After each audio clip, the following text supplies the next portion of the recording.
پدر و مادر تو شوهر دادن دختر باید 24 ساعت بالای اون دخترش باید فکر کنه تا اینکه خوشبختش کنه.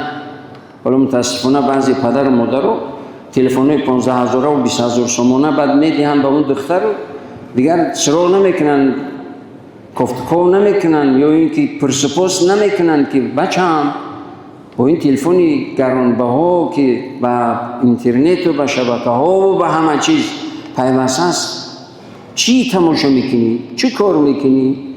صبح هم میبیند که چشماش سرخ، شب دراز خواب رفتگی نیست، یک بار نمیپرسد که چی کار کردی بچه‌ام؟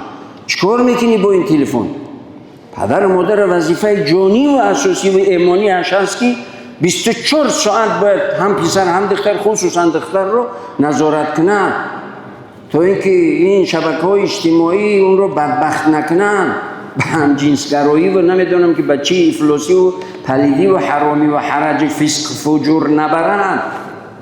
نشنیدیم که چنین دخترهای بی نظارتی که شوهر میکنن بعد 15 بویفرندش از عقیبش تو خانه شوهرش میروند، بعد میشود زندگیش حرام، بعد میشود این دو عائله یا که این دو قوم دشمنی همدیگر در جان همدیگر میافتند. برای چی؟ به خاطر که فرزندی به تربیت شرمنده میکنند.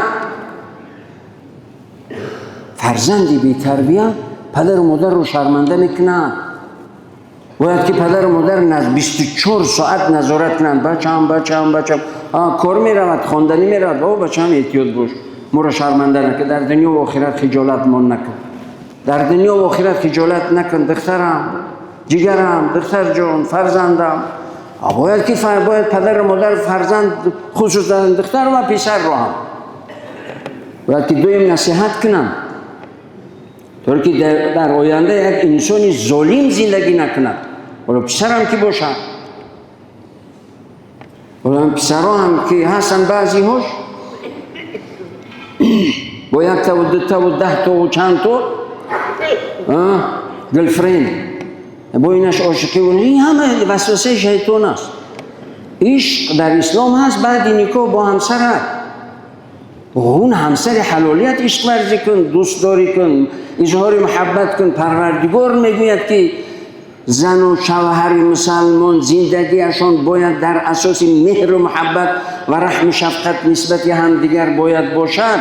این رو در زندگی عملی کن.